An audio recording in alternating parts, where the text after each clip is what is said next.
no. I guess I should put mine on Do Not Disturb, huh? That might keep happening. I'll turn it off.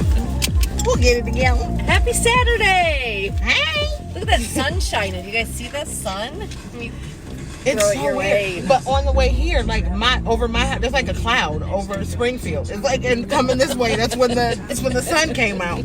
So yeah, I'm glad to be in the sun. Yeah. Good morning. Good morning. Welcome to the drive. Oh, that's just gonna keep doing every time I go text. Let me do this. Okay, I'm gonna turn off here. Oh, there we go.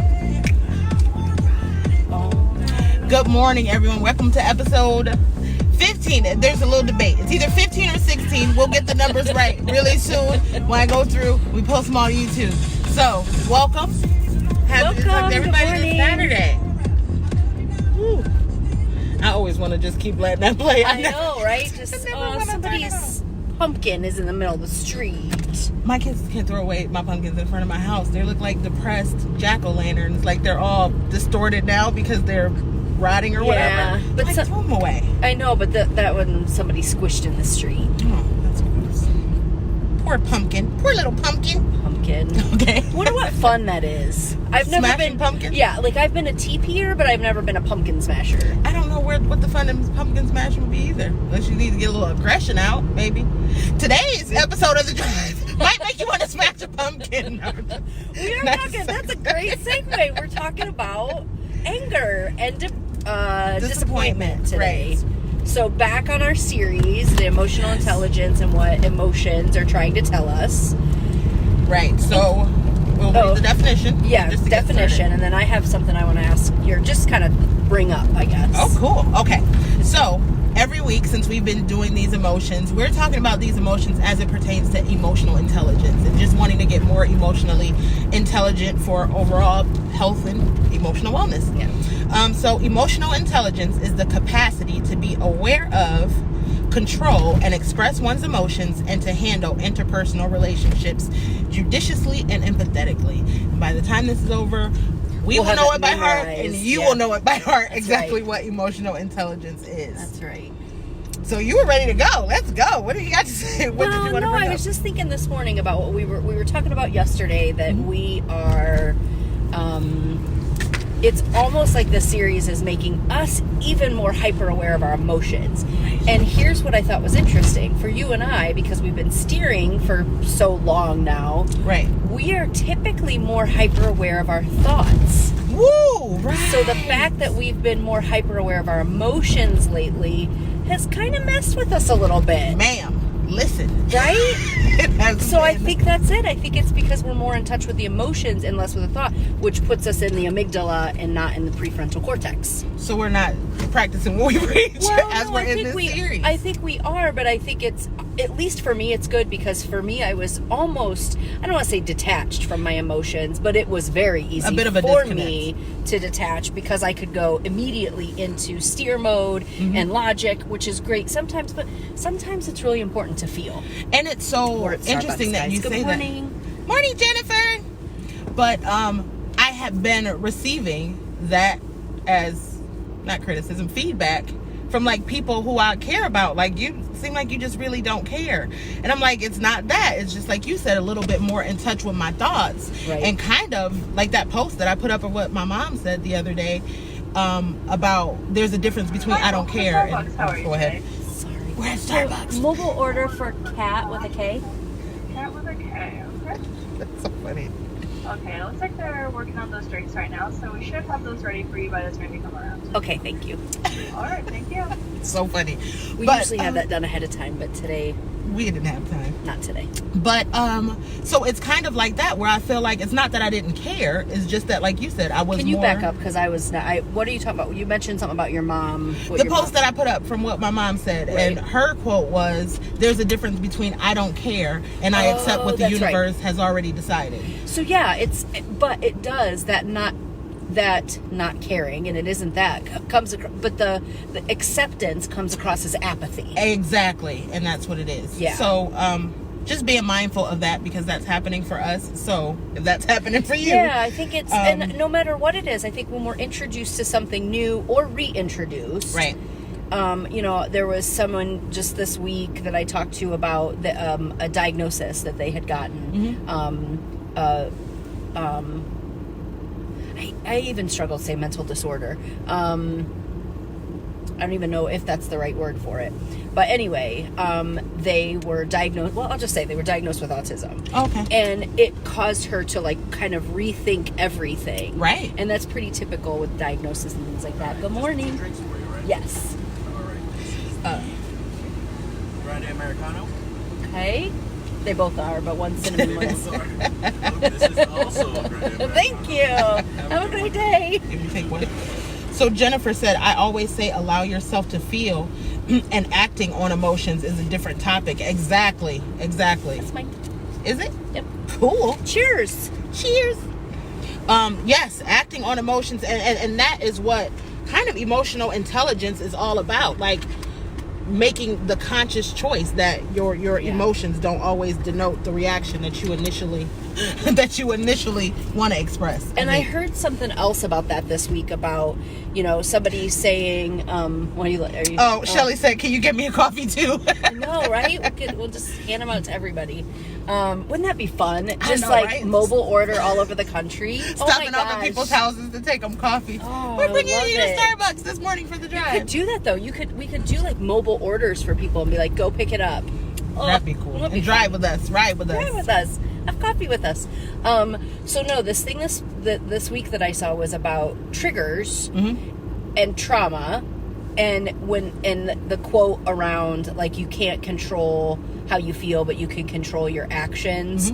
And a lot of people are triggered by even that quote, right? Because when you are triggered, it doesn't feel like you can control it in the moment. Right. And I think you and I are both prime examples of people who had a lot of, I would fly off the handle and yes, because I was triggered, because of my past, because of those things, but Steer has helped me to be able to live that quote that I can't control how I feel, but I can control how I react to it. And actually, it's helped me control how I feel. Right. And ultimately, it's helped, again, with the interpersonal relationships. Yes. I relate to people so much better now that I'm not as reactionary as I used to be. And now I kind of take that moment to pause and steer or idle or do whatever it is that I need to do to kind of think my way through it before I react. So, and now that's kind of like you said, since we've been doing it so long, we've now created that new way of thinking. It's a new neural pathway. So it's a default setting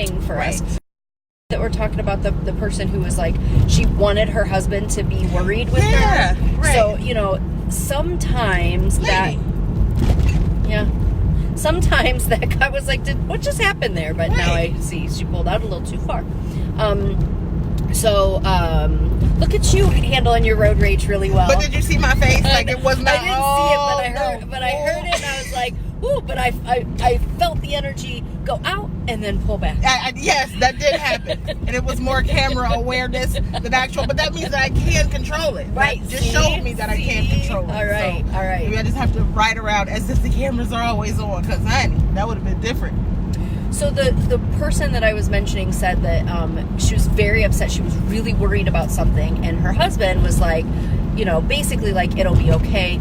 And it didn't feel good to her, because she genuinely wanted him to worry with her. She wanted him to empathize so much that he felt it too. Right. And for me, that felt a little like a foreign concept. I don't want anyone else to ever feel bad, and I'm not saying she wanted him to feel bad. I think that's when you go into what are you making that mean, because it sounds like she felt dismissed, like maybe he was being dismissive, so it sounds like she probably made it mean something that wasn't his intent. Right. But it was interesting to me to think that some people like that what do they make it mean? It means that XYZ. So understanding that too about another person can help you. That's another emotionally intelligent way to understand it. To be able to have that discussion, like, just because I don't feel worried with you doesn't mean that I don't care about you and accept your feelings, and it's a whole other conversation. Yeah. Jennifer said it takes practice of your mental muscle. Exactly. Yes. You're working out your brain just like you work out your body. Just practicing new ways to think and be. Yep, absolutely. So today, yeah. And I wasn't looking forward to it when we first said it. I think it was yesterday. We're like, what are we talking about this week? And then we said it, and both of us were like, ah. Right. But this morning I got kind of excited about it. I think I'm resigned. I'm not. Okay. You know what I mean? I'm resigned, and kind of I want to see where it goes. Where do you want to start with? Well, before we get it too far, I want to. Can you take the rubber band off so it looks a little cooler? But I want to show. So Alan Olson, and he usually is on or watches and comments, but he had a great comment last week, by the way. He did. But this is his, what's it called? Life Deck? Life Deck. And it is such a cool, game, I guess you can call it. It's a game, but it's a real, I highly encourage you to look that up. Look him up, Alan Olson, and the Life Deck. It says on there, doesn't it, Life Deck? It does. It says, livingintentionally.me. Okay, yeah, livingintentionally.me. And this Life Deck is kind of just, is this like situations? So it's a game. What you do, and forgive me, and Alan, correct me if I'm wrong on this kind of stuff, but I think I read through, and I haven't done it all yet, but he sends, there's an email that comes every day to give you an exercise, which is super cool. Wow. And then this is something that you take at the beginning of the week to say, this is what I want to work on. So you go through it and choose certain things. When I started going through it, I was choosing everything, so I had to back off because there's such good topics. It's for personal development, and he does have a group on Facebook and all that kind of stuff. But I just loved it. I love the concept of it. I think he's just amazing, and yeah, I just wanted to plug the Life Deck. To plug it because it's a really really cool, concept, idea. And yeah. So Shelly said, I used to purge my emotions to feel better, and in the long run it really didn't work. Because I think, okay, so this is what came to mind. I'm having a clogged drain at my house. But when I run hot water down the drain, it appears to unclog. Like the water will start to flow after a while eventually, but I'm not fixing the root of the problem, so it still backs up again. So I think when it comes to purging when it comes to purging your emotions, they can be a good thing as long as they're followed by follow through. As long as that purge is followed by actually doing something to resolve the issue. So I guess I'm a little concerned. What does that purge mean? I think it can be different things for different people. Crying is a purge for me. If I just kind of go off by myself and I kind of just cry and let everything out. Screaming, depending on how, sometimes breaking things. I have a friend who was like, the sound just of break glass something. breaking. It feels so good. It really. So that would be a purge for me. Have you seen? They have those places that you go and just break. You just break stuff. Do you really? Yes. See that? Now that's something that works for me when I'm angry. The sound of something breaking. I don't know. It releases something. That's interesting for me. Yeah. And then I can think through whatever it is. So I think purging can be good, Shelly. That's what I said, all that to say that. But purging can be good, but I think we still have to do whatever it is to handle the underlying issue. To heal. Right. So that's interesting. She said her purge was mean texting her ex-husband. Oh, yeah. Because you're getting out everything that you have to say. Yeah. See, purging for me became writing out the text but not necessarily sending it. So going into my notes and saying all kinds of mean things and just getting it out was enough for me. Yep. But that was after sending the messages was my purge initially. Yep. At first that's what it was. And I just said yesterday there's someone that I want to send a message to. I don't think anything I have to say will be constructive, so I want to write a letter and not send it, right, just to get it off because I'm hanging on to some resentment to dump into last week. Oh, okay, yeah. So Scott said Rage Room, Ohio, over in East Akron. Yes. I'd pay for you to do this show there. Wow. That would be so awesome. Fun. I didn't even know that was a thing. Yeah. Shout out to the people over at Rage Room. I'm going to have to come and check y'all out. Right? Maybe we need a 330 to go, company party. Oh my gosh, get everybody together and go to Rage. What is just it? Saying, Rage Room, Ohio. Just saying, Scott, that might be a really cool thing. Shelly said she doesn't do that anymore. Good. Yeah. But yeah, I could understand how that could be a purge. So for me too, the one thing that so I don't know if you saw, I was ooh, all kinds of thoughts were going through my head, but one of them was with steer, we don't dig into healing the problem, we steer around the problem. Right. But what inadvertently happens is, depending on where the person is, I mean, sometimes we have people who need to partner with us and then therapy that will help resolve the problem. But you do, once you start steering, you start to realize, oh, this is what's going on, and this is what, so then you can start to cultivate new thoughts to heal. Steer helped me more than 4 years of therapy. And not that therapy didn't work. Right. You know what I'm saying? Even now, sometimes I'm like, okay, is this issue that I'm having deep enough? Maybe I need to see a therapist again. Yeah. And I kind of consider that, again, with the potholes, but I can recognize whether it's something I can steer around or whether it's something I need to dig into.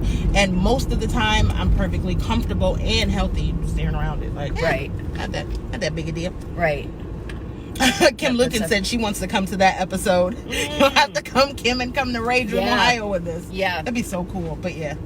So, well. And I'm wondering if Kim could put Alan's stuff in the Kim, we shared Alan's life deck. I'm not sure if you were on. Would you mind tagging him in the comments or putting up the website, the livingintentionally.me for us, please? Just so that they can see where to find the life deck and where to check it out. Yeah. So which one are we starting with? I don't know. You choose. I'm going to start with disappointment because I think it's a gateway to anger. Oh, okay. Oh, I like that. Okay. So the definition that we have from the sheet that we told you about the first week we did this says disappointment shows you that you tried for something. Disappointment shows you that you tried for something that you did not give into apathy, that you still care. You don't have to explain that to me. You know what? I told you I wrote it down, and this is what was on that sheet. And I'm like, I get where they're coming from. So it says it shows you that you tried for something that you didn't give into apathy. So basically, to me, most of the time, and I think most people, disappointment comes in the form of people. I'm disappointed in people, but this sounds more like I'm disappointed. So whoever wrote that thing that we looked at, I think it was a great jumping point for us, right? But it's not necessarily. But it isn't and it means different things to different people. So disappointment, maybe you didn't get the job that you went for. Right. I equate disappointment to expectations. Yes, absolutely, and that could be of people, of situations, of you know what I mean. Almost. So anything. I thought this was an interesting thing because you could be like, I didn't get the job, but I didn't care. I didn't want it anyway. I didn't give into apathy. Fox and the grapes. Yeah, I was gonna say that's sour grapes. Yeah. But do you know what I'm saying? Like, just be like, I don't, it's continuing to care, even that you tried for something and continued to care about it. And then what's the last part of that say? And that you still care. Still care. Yeah, that you still care. Yeah. So I get it, and probably the person writing it, because you got to remember. Just with everything, and we talked about this yesterday too, like with we had some good talks yesterday. We did. With self-help and just people in general. Oh, that's why I was like, why do we have such good discussions? Because we were creating a class that we're going to be showing you guys. Yes. Oh, that's why. Okay. So anyway, but so many people hear like self-help, read self-help books or listen to motivational speakers, and they're like, I should behave the way they're telling me to. Right. I have no idea where I was going with that. But they don't tell you how? No, that wasn't what No, there was something with the expectations. No. I know. It was that sheet that I don't necessarily agree with what. And I don't think you have to throw the baby out with the bathwater. You could be like, you know what? That sheet was awesome because it got us started on this conversation. I probably only agree with about 30%. I was going to say 30. Yeah. Like, I really don't agree with all that much. But so what does disappointment mean to you? Expectations. Disappointment typically means that I have a set expectation for someone or a situation, and that it fell short. Right. Yeah. So what do you think disappointment is trying to tell us? Is it telling us, so this is my thing with this. I feel like this is trying to say, like, don't care.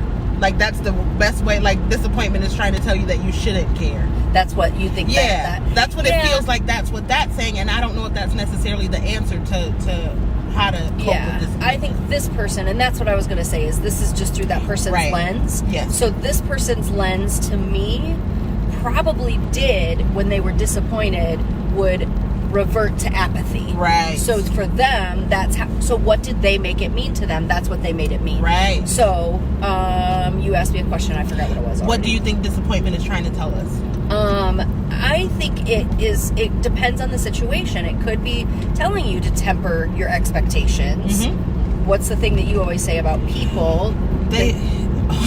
About what they... So funny. No, I always say that people don't disappoint me. I'm disappointed by the expectations that I have set. And when people don't meet them, usually I'm expecting something that they haven't shown me that they can do anyways. Right. So my expectations are generally too high. What I found though is I've started, now this is purely about me and not about other people, and I've started saying, you know what, I apologize. I think I just need to adjust my expectations, and people get offended to that. Well, and I can see why. Do you? Yeah, because... Help me, honey. Because it feels like they're like you're saying, I'm clear up here and you're down here. No, but I am saying my expectations are up here. I know, and yeah. No, and I get it. I would be offended if you said it to me. Because I would? know no, I would not. I'm like, no. I've never said that to you. No, but I think, I'm saying because I know your intent, I know where it's coming from, I know all of that.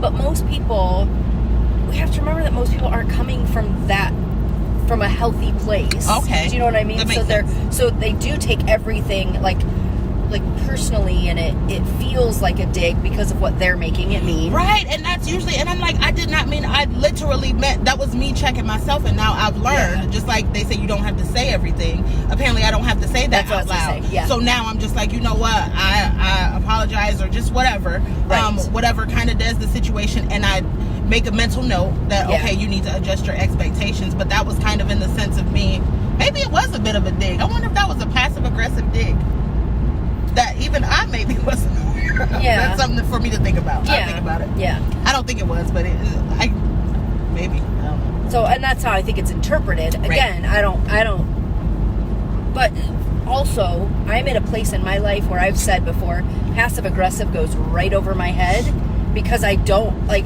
the 4 agreements, I really don't take very much personally. I'm not saying I don't take anything personally. But not much. But I don't take very much because I'm like, and it isn't that I don't care, but it doesn't feel good to try to interpret what other people are saying. And it's draining. It's draining. It sucks. And I think it creates more. True. And I think it could create more disappointment, and it's perceived disappointment. It may not even be actual disappointment, but that's, you know what I mean? Right. You're creating a scenario in your head. Exactly. So I think disappointment is something that we definitely think most of us could stand to be a little bit more careful about, and figuring out exactly what the root of it is. Why exactly are you disappointed?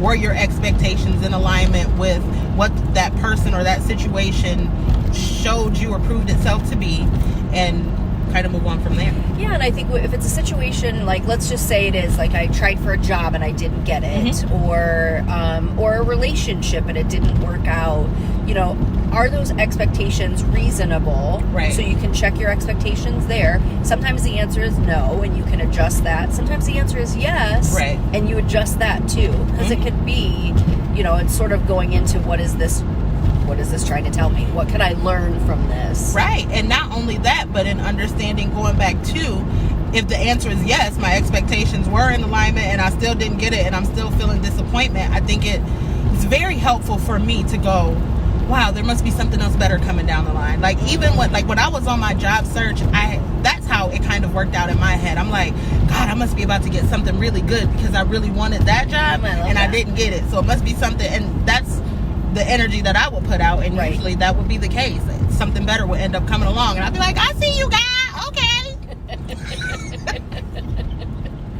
Oh, that's awesome. Well, and again, if you're going to make a situation up, why not make it a good one? Exactly. And that's creating a whole other, So that's disappointment. So, like I said, I feel like disappointment can be a gateway to anger. I feel like at some point, if we're disappointed by a person or a situation, I think sometimes we can react in anger, or anger is what's displayed as a result of our feeling disappointed. Yeah, and I'd love to know what they think too on disappointment, if that's the same thing, and expectations. And you want to ask stuff. You said, oh, yeah. What do you guys think? I want to know what they think. I was like, what do you guys think? Disappointment. Did I just disappoint you guys? I'm sorry. That was hilarious. Sorry. You said like we were. I think you forgot we were on camera for a second, because that's how we do when we talk to each other. Like, and we're gonna have to ask right there whether it's such and such. So that's really funny. We've been in create workshop mode for 2 days. Right. Oh my God. So yeah, let us know what you think about anger and disappointment, about what disappointment means for you, what you feel like disappointment is trying to tell you as we move on into anger.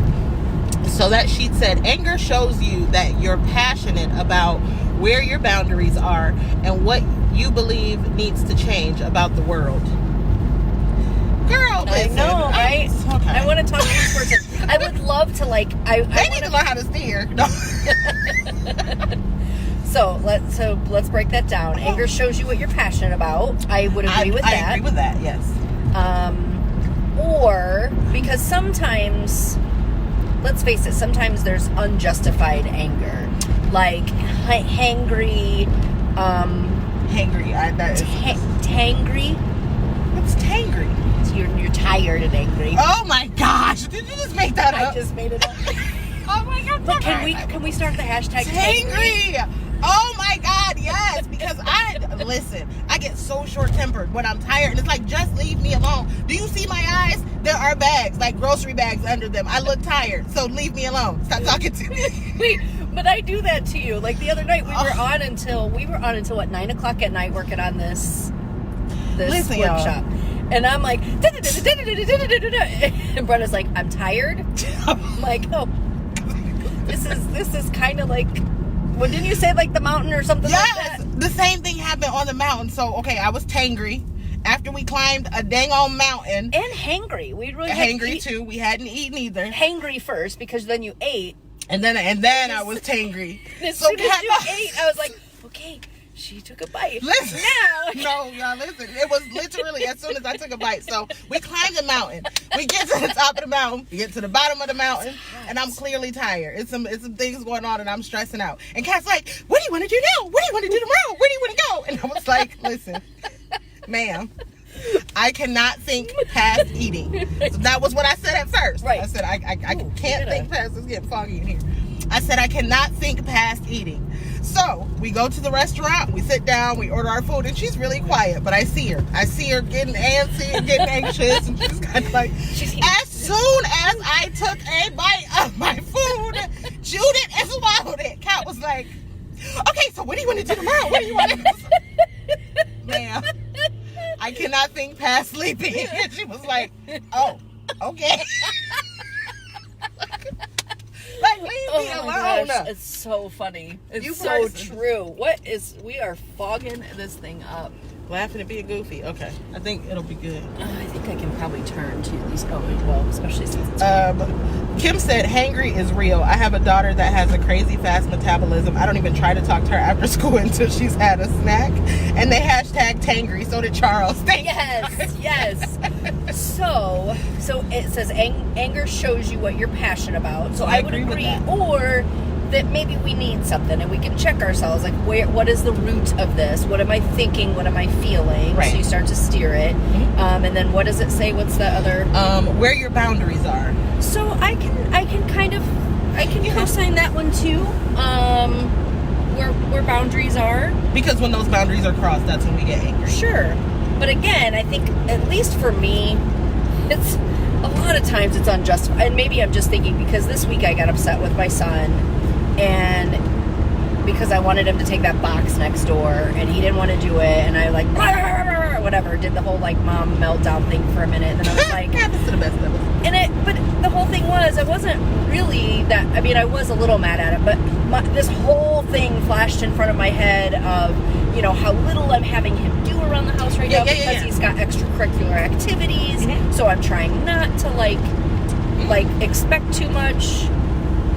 So it was like this one little thing I'm asking you to do. Are you serious? Yeah. You can't do it. Oh, but then I went into my feet hurt, and I'm wearing these I'm wearing these heels, and it's snowing, and I haven't done my leaves yet, and I mean it was this whole thing that flashed in front of me, and I was like, maybe I better just like take a beat take a beat. And I did come back and I was like, I'm sorry that, I flew off the handle like that. And he's like, and I'm sorry that I didn't agree to do it. I was going to say, so was it your anger that wasn't justified, or your reaction to the anger that wasn't justified? Reaction. Right. So it was. I think it was justifiable that you would go, kid, are you serious? Like, to feel away.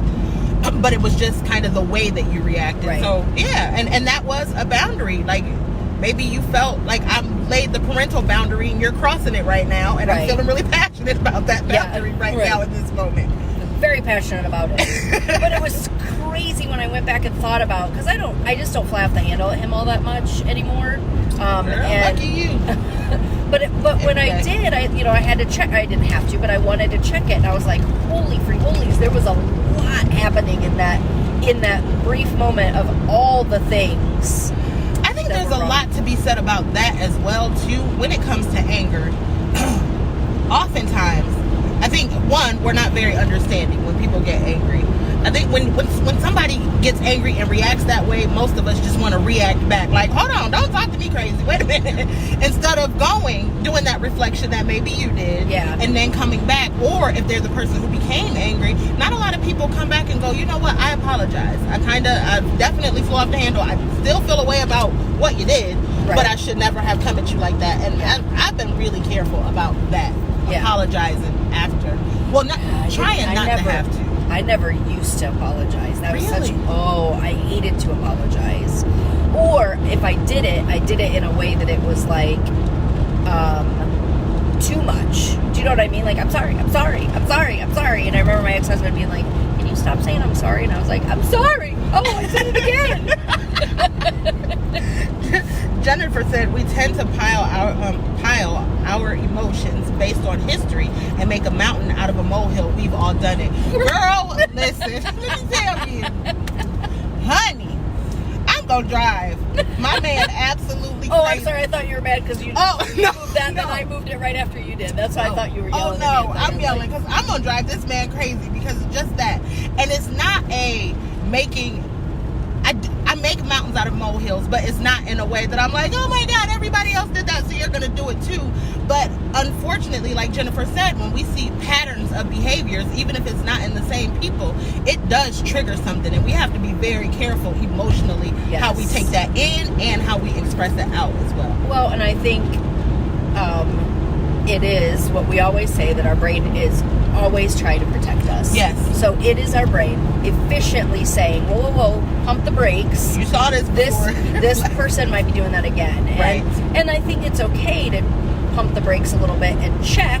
Right. But not punish someone else for what somebody else did. So I'm more careful with that now. Not that I don't still drive him crazy a little bit, but and I'm getting better with that, because as you see the new and different behaviors, then that perception changes. And when you commit to, this is not the same person, this is not the same situation, so I kind of committed to working on me and recognizing what it is in me that's broken, and getting that all, or bruised, and getting that worked out. I saw your reaction. I don't like I'm not a fan of broken. Right. I think they're, well, I don't know if I hate it, but I feel like it's a label that it feels bad. Right. And I think we've all been tossed around and damaged a little bit, bruised. Joss Stone has a song called Bruised But Not Broken. That's awesome. Oh, I need to hear that.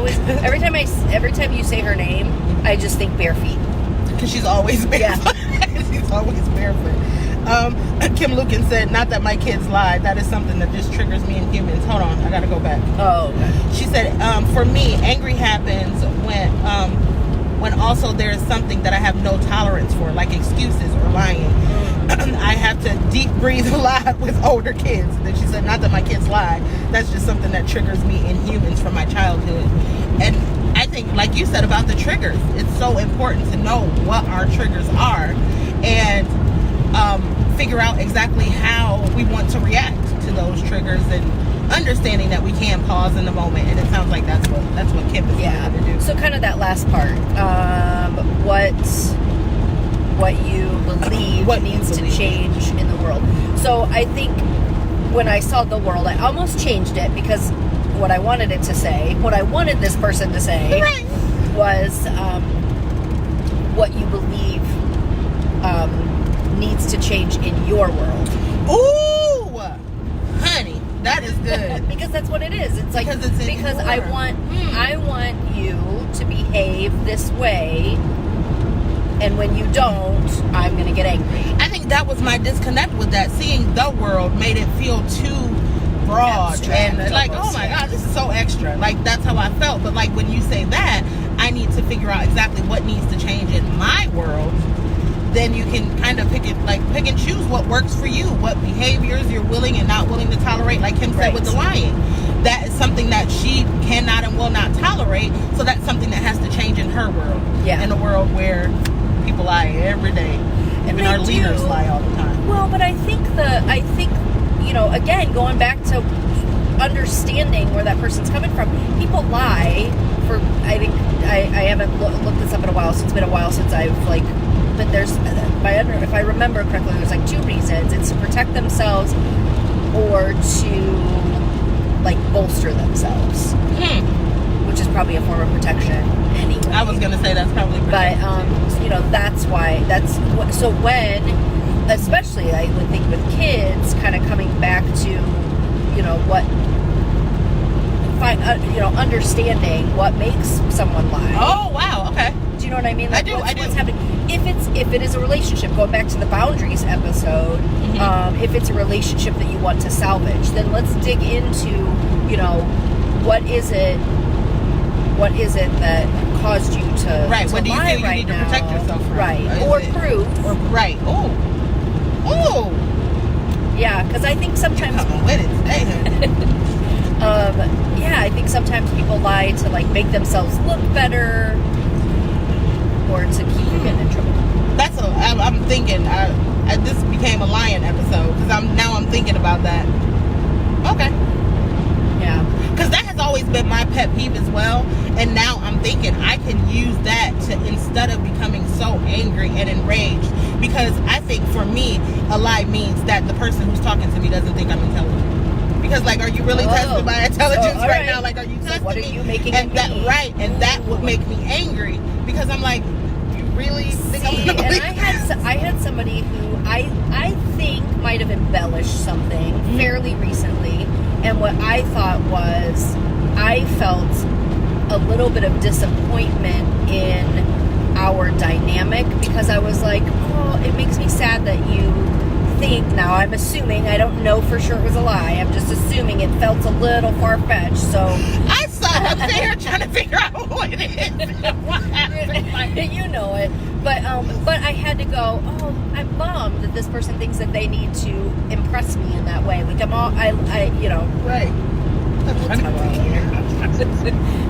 I can't even listen to what you're saying because I'm like Kim said she agrees with the proof perspective. Yeah, definitely. With the what? Proof perspective, saying that they feel like they have to prove something. Yeah. I think that helps though. Well, and it goes back to that Brene Brown's husband, man. He just needs to. I need to meet him to tell him he's changed my life with that one quote, which was, accept every situation for what it is. People are doing the best they can. Most people are doing the best that they can, and when we accept that as a fact, then we can focus on what is instead of what could or should be. Right. So, what is somebody is embellishing or trying to prove something or trying to protect themselves. That's what is. Right. So how do we handle that instead of you shouldn't feel that way? That is so helpful. I'm really just thinking about instances to where I became completely enraged because I felt lied to or deceived, and I'm like, and then to take it a step further into some maybe possible self-reflection, if I think about my children, to use them as an example, if they lie or are dishonest, it's because you scream, I don't want to get yelled at, I don't want to get screamed at. This was back when I was a younger parent, and I just yelled a lot. So they would probably lie because I'm protecting myself from your mouth. I don't want to hear you yelling at me, so I'm just gonna lie so that I don't have to hear. You know what I mean? That's protection. Yes. So So protection or prove. I'd love to do. Maybe that's something we can look at. That because that is really helpful for me. Like I said, it helps me to not be angry and instead be able to look at it kind of from a point of empathy. Oh, what can I do to make you feel more comfortable with me so that you don't feel like you have to lie? And again, I don't think it's an acceptable behavior. Exactly. It isn't accepting the behavior, but it's trying to solve around it. Look at those taillights. Those are really cool looking. They look like Pac-Man almost or something. Yeah, they look like a video game. Cool. Sorry. We're easily... so I wonder, I mean, we kind of... with anger... Well, like with anger, it was based... I don't know, there are other things. It's boundaries. So anger is understanding what your boundaries are and if they're reasonable. Right. And sometimes, and again, I think knowing that we don't have to change these emotions either, always. Right. We just don't want to live there. So it's okay to feel them. Right. But staying there is what starts to cause bitterness. I agree. And I always talk about, one thing that I talk about in like my workshops for the coalition for the prevention of Black maternal toxic stress. Everybody always goes, what is it called again? I know. I someday I'll get it. I feel it feels rude every time. I'm like, what's the whole thing that you do? That thing. Yeah. But Can you say it? I talk specifically about my women in that group because when I heard that we were going to be talking about anger, one thing that I always it kind of takes me to is like the myth of the angry Black woman. Like when we talk about being angry and Black women being angry and why are you so angry, and I think about how not just society but like in upbringing, I think we're just raised a little bit differently, and it's easier to express anger than any other emotion. Like when I'm sad, I'm angry. When I'm tired, it manifests as anger. When I'm sleepy, when I'm disappointed, when I'm, anger is what is manifested because a lot of our lives, that's what we saw. And like when we talk about emotions affecting us down to our DNA, there is like a generational, that's something that's generational. So I always impress upon my Black women specifically to dig under that emotion of anger and figure out exactly what it is that's underlying. Is it really fear? Are you really afraid? Like, are you really angry in this moment, or is it something else that you're feeling? Figure out exactly what you're really feeling and then figure out what you have to do about that. I love that so much. And it goes to like basically emotions land on two sides. It's either love or it's fear. Right. And the fear, that anger comes from a place of fear. I'm telling you, and it does. It's like even being younger, it's always like a joke about how, I don't know if you've ever heard this, we don't always go, I don't know if you guys have noticed, the cat's white and I'm Black, so just in case you haven't noticed. Someday we'll do a whole episode about what that means and how we're like, we can like, I think we have some really cool conversations around like, hey, do you do this? And why is this a white thing? Or we assume it's just a white thing or a Black thing. And then we say like, it and you're like, no, we do that too. So specifically, there's always like this joke and there's a conversation about how, like if a white child falls, usually the white mom goes, oh, are you okay? Honey, are you fine? Are you good? That's not what happens. When the Black child falls, it's like, get up, shut up, don't cry, get up, brush it off, you'll be okay. So it's more of we don't really get coddled. Like, do you know what I mean? Like, yeah. So you learn that crying is not okay. Hurting is not okay. I'm not allowed to be sad. I'm not allowed to cry. So most of the time that manifests, that can make somebody very angry. And I do think that it does happen in the white community, probably not as much. And Kim said, what? I had no idea. I'm sorry, go ahead. Crazy. So, but, because I'm thinking, I was kind of raised with a farm mentality, and there's a whole lot of suck it up. Oh, yeah. Right. So that is true. So I think we have to be mindful of our histories and our past, especially when it comes to anger, because anger can be so complex. Anger is just for me, it's a very complex emotion. Yeah. And most of the time when people see anger manifested outside my body, usually that's not really what my issue is. I'm usually not really angry. I'm probably experiencing something that I feel like will make me appear vulnerable or weak, and it's easier to just be angry. So I do that. Wow. This is good stuff. This is. I liked today. Not that I didn't like the other ones, but this is really, really good. Kim said Human Unlimited has an awesome t-shirt that says broken on it with the OK in the middle highlighted in a different color. Oh wow. I love cool. Human Unlimited. They have some cool shirts. They definitely do. Cash meeting. Kim said, rather than protect, my experience with adults in my childhood was dismissing responsibility for their choices. I think she meant as it pertains to lying. They didn't want to take responsibility for choices that they made. Yeah. Which is fear. It kind of goes back to fear. It does. Yeah. All right, we ran super long. We did. We went 45 minutes. We did. But I think next week will we have the masterclass? No. Yes. No. Yes. We should have a masterclass next week. We will. You want to announce it now?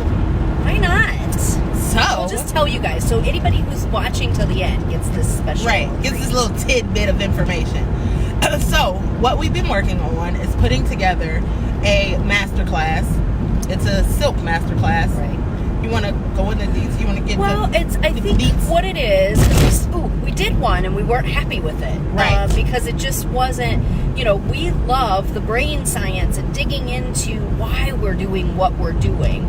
So this is really, us working with different therapists and just researching on our own and living our own lives and kind of understanding and utilizing the knowledge of how our brains, how we're wired, and how our emotions. Yeah, how our emotions manifest and all that good stuff. So it's everything from the brain science to chemicals in our bodies, all that kind of stuff. But it isn't like super, what's the word I'm looking for? Like it's fun because it's us. Right. But it's not super heavy. Right. It's a lot of information. And you want to know the best thing about it? It's free. Oh, yeah. We're going to give it to you for free. I was like, what are you going to say? What's the best thing about it? The best thing about it is that it's free. So there's going to be this whole masterclass that we're putting together. All of this information. There's going to be tons of information in it just so that you can understand exactly why it is that we do what we do and why it's very important that we make the decision to live more emotionally intelligent and just overall emotionally well and lives and stress less. Yep. So. Yeah. Oh man, I got so excited when you're like, "What's the best thing?" I was like, I felt my cheeks, like I was smiling so big. I was like, "What is she gonna say?" That is hilarious. That is the best thing about it, honey. That is the best for everybody. It's free. So. See, but I'm like, but it's got such good information. This has been probably 3 years in the making in terms of like us just what we've been researching and talking about, but to be able to put it all together. We're excited to bring it to you. Yeah. So we should have that next week for y'all. We'll be able to tell y'all where to go to get it. Scott said, great show today, ladies. Thank you so much, Scott. We appreciate you. We appreciate everyone for watching, everyone who's been on. Don't forget, next week we'll have the masterclass. And I might know what we're doing next week. I think sadness and grief. It is sadness and grief. Next week we're going to be talking about sadness and grief. So not to make it super heavy, but as we go into the holidays, sadness and grief can be something that, if we can learn how to kind of turn that around or be a little more emotionally intelligent about it, it can make a difference. We went down just saying the words. We're like, wow.